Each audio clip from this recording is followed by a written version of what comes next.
तो इस वीडियो में हम लोग बातें करने वाले हैं कि मान के चलिए आपका जो एग्जाम है वो बहुत नजदीक है और बहुत ही कम टाइम बचा हुआ है। क्या हम उस कम टाइम में कुछ ऐसा टेक्निक्स है, ऐसा हैक्स है, ऐसा स्ट्रेटेजी है जिसको कि फॉलो करके हम भी जो है अपना बढ़िया मार्क्स अपने बोर्ड के एग्जाम्स में ला सकते हैं? तो उसका जवाब है बिल्कुल हाँ। आप लोग इस वीडियो में बने रहिए। आज के इस वीडियो में हम आपको ऐसा 5 टिप्स बताने वाले हैं जिसको कि फॉलो करके आप भी अपने बोर्ड के एग्जाम्स में बढ़िया मार्क्स ला सकते हैं। और बढ़िया मार्क्स कहने का मतलब यह है कि आप भी अपने बोर्ड के एग्जाम्स का जो टॉपर्स होता है उस लिस्ट में आ सकते हैं। ऐसा कौन कौन सा स्ट्रेटेजी है, ऐसा कौन कौन सा टिप्स है, ऐसा कौन कौन सा टेक्निक्स है जो कि हर एक टॉपर्स फॉलो करता है एग्जाम्स के टाइम में और आपको भी करना चाहिए। तो बस आप लोग इस वीडियो में बने रहिए। और सबसे पहले हम लोग बातें कर लेते हैं टिप्स नंबर 1 के बारे में, जो कि आपका फाइंड योर इंपॉर्टेंट टॉपिक्स। कहने का मतलब यह हुआ कि देखिए आपको क्या करना है। मान के चलिए आपका अपने बोर्ड के एग्जाम्स में बहुत ही कम टाइम बचा हुआ है, तो इस टाइम में आपको क्या करना है, आपके बोर्ड के एग्जाम्स का जो भी इंपॉर्टेंट टॉपिक है वह आपको जो है सबसे पहले ढूंढना होगा। और देखिए आप लोग इसके लिए एक रूल है वह याद रखिए, 80-20 रूल। कहने का मतलब यह हुआ कि आपका जो बोर्ड का एग्जाम्स होता है उसमें जो 80% जो क्वेश्चन होता है आपके केवल 20% सिलेबस से ही पूछा जाता है। यानी 20% ही ऐसा सिलेबस है जिससे कि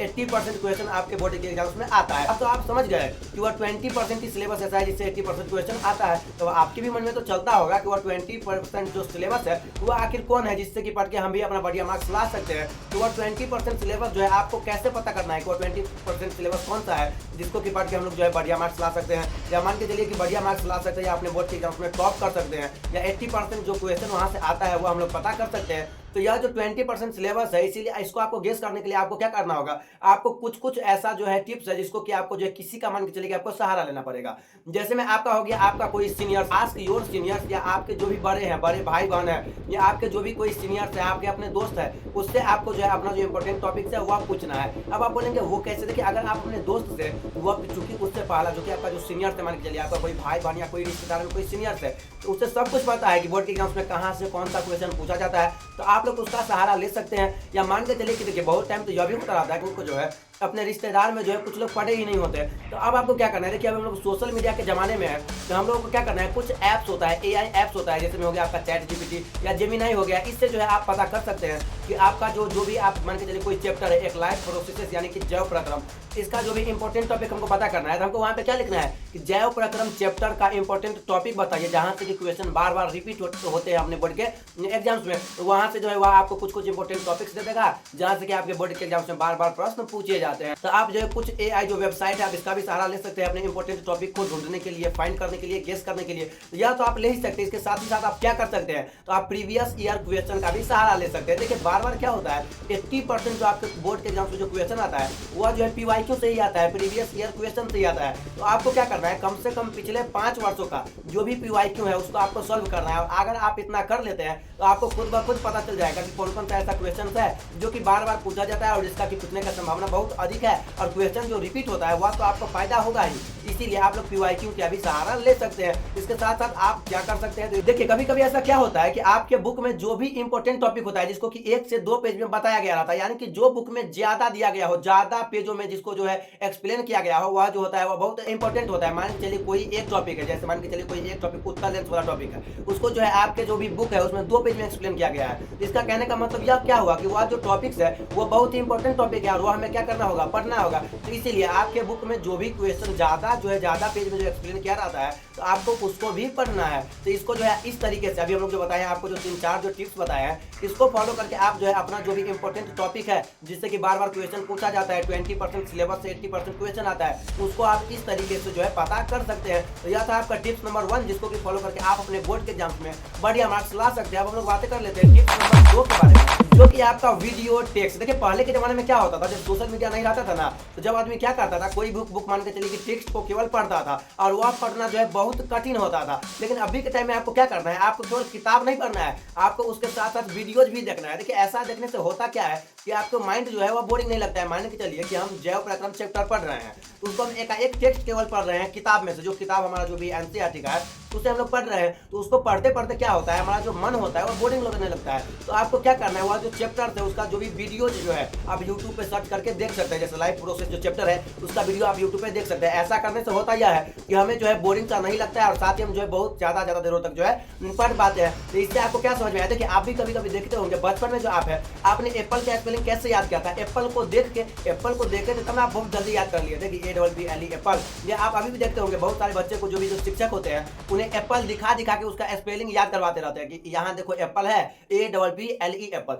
ऐसा करने से यह होता है कि जब हम किसी चित्र को देखते हैं, जब हम किसी इमेज को देखते हैं, तो हमारा जो ब्रेन होता है उसमें वह ज़्यादा दिन तक याद आता है और जल्दी समझ में आता है। तो इसीलिए आपको क्या करना है, आपको केवल जो NCERT किताब है केवल उसको पढ़ना नहीं है, बल्कि उसका जो भी वीडियोज है, जो भी हमको जो है देखना है, विजुअलाइज करना है। ऐसा करने से हमको समझ में भी आता है और ज़्यादा दिनों तक याद भी रहता है।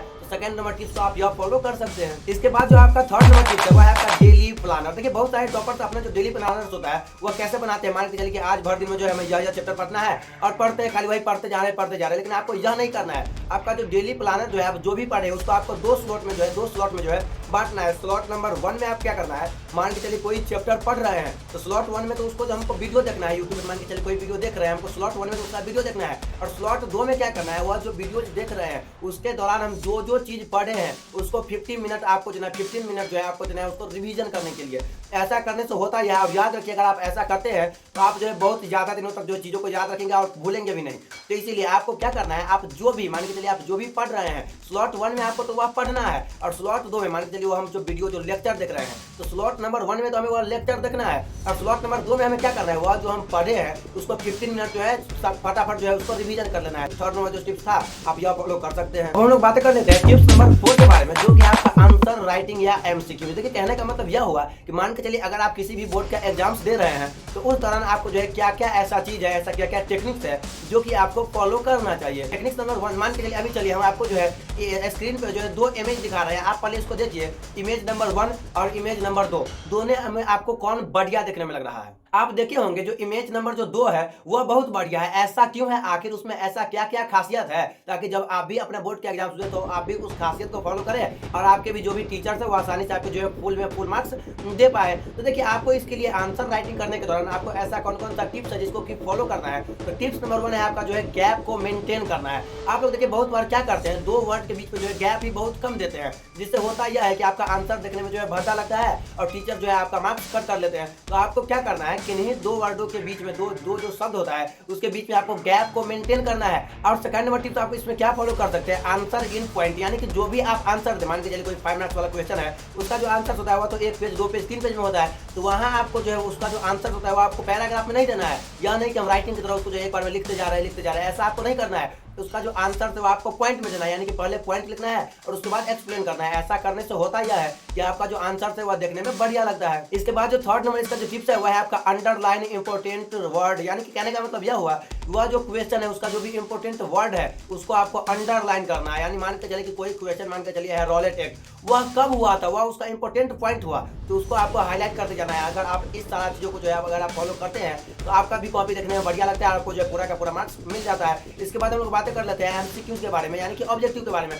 देखिए ऑब्जेक्टिव के ऊपर जो है हम एक डिटेल में वीडियो बनाए हैं कि ऐसा कौन कौन सा ऑब्जेक्टिव बनाने का हैक्स है, MCQ बनाने का हैक्स है, जिसको भी फॉलो करके आप भी जो है बिना पढ़े तुक्का लगा सकते हैं अपने बोर्ड के एग्जाम्स में। उस वीडियो का लिंक जो है डिस्क्रिप्शन में दिया गया है, आप लोग वहां से जाकर उस वीडियो को भी देख सकते हैं। लेकिन फिर भी हम आपको शॉर्टकट में एक ऐसा टिप्स जो बता देते हैं, जो कि मान के चलिए कि अगर आपका जो है कोई क्वेश्चन का 4 ऑप्शन है, ऑप्शन नंबर ए में है आपका 50, ऑप्शन नंबर बी में है आपका 2, ऑप्शन नंबर 3 में है आपका 3 और ऑप्शन नंबर डी में है आपका 25। तो यहाँ पे आप देखेंगे कि 2 और 3 जो है ये बहुत नजदीकी ऑप्शन है, तो वह जो ऑप्शन नंबर ए में जो था 50, ऑप्शन नंबर बी में जो आपका 20 या 25 जो भी था वह वहाँ से तो वैसे ही रिमूव हो जाएगा। जो भी नजदीकी जो ऑप्शन होता है, जैसे 2 और 3 के बीच में बहुत कम गैप है, तो इसका 90% उम्मीद है कि उसका जो आंसर होगा वह वही होगा। तो इसीलिए आपको क्या करना है, जो भी नजदीकी ऑप्शन तो जो कि सीरीज में जो कि नजदीक में लगे वही उसका आंसर होता है। तो 4 नंबर टिप तो आप यह फॉलो कर सकते हैं। आंसर राइटिंग के लिए आपको क्या करना है, गैप को मेंटेन करना है, जो भी इंपॉर्टेंट पॉइंट होगा उसको आपको जो है हाईलाइट करना है ताकि देखने में जो है बढ़िया लगे, आपको अपने पेंसिल से हाईलाइट करना है। इसके बाद जो 5th नंबर टिप्स है वह है आपका स्लीप प्लस बाथ। कहने का मतलब यह हुआ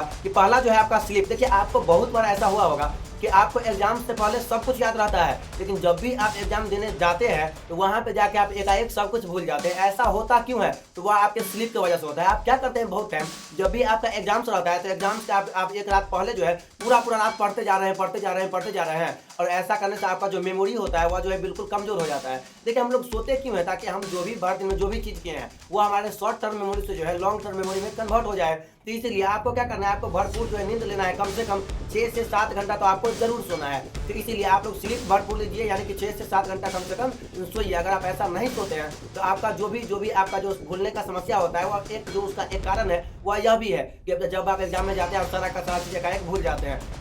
इसलिए होता है क्योंकि आप सोए ही नहीं बढ़िया से रहते हैं। इसके बाद जो आपका सेकेंड है बात, उसका कहने का मतलब क्या हुआ। देखिए जब भी आप एग्जाम देने जाए तो आपको एग्जाम जाने से जो है जब भी आप एग्जाम देने जाए तो उसके सुबह में आपको क्या करना है, कोल्ड वाटर यानी कि जो भी आपका कोल्ड वाटर ठंडा वाटर होता है उससे आपको स्नान करना है। ऐसा करने से होता यह है कि आपका जो ब्रेन का जो भी सेल होता है वह एक्टिवेट होता है और साथ ही हम जो क्वेश्चन लिख रहे हैं वह हमें याद भी रहता है और उसके बाद हम ज़्यादा से ज़्यादा सोच भी पाते हैं। तो इसीलिए आपको सोना भी है कम से कम 6 से 7 घंटे, और जब आप एग्जाम देने जाए तो उसको एग्जाम से सुबह में जो है हमें कोल्ड वाटर से जो है स्नान करना है। तो यह जो 5 टिप्स था इसको फॉलो करके आप भी जो है अपने बोर्ड के एग्जाम में बढ़िया मार्क्स ला सकते हैं या टॉप कर सकते हैं। तो इसीलिए आप जो है इन 5 टिप्स को है जरूर फॉलो कीजिएगा अपने बोर्ड के एग्जाम से पहले या बोर्ड के एग्जाम में। और आप लोग कमेंट करके बताइए कि आप लोगों को यह वीडियो कैसा लगा है। अगर वीडियो अच्छा लगा है तो अगर आप इस वीडियो को जो है अपने किसी एक दोस्तों में शेयर करके जो है वीडियो को लाइक करके चैनल को सब्सक्राइब भी कर सकते हैं।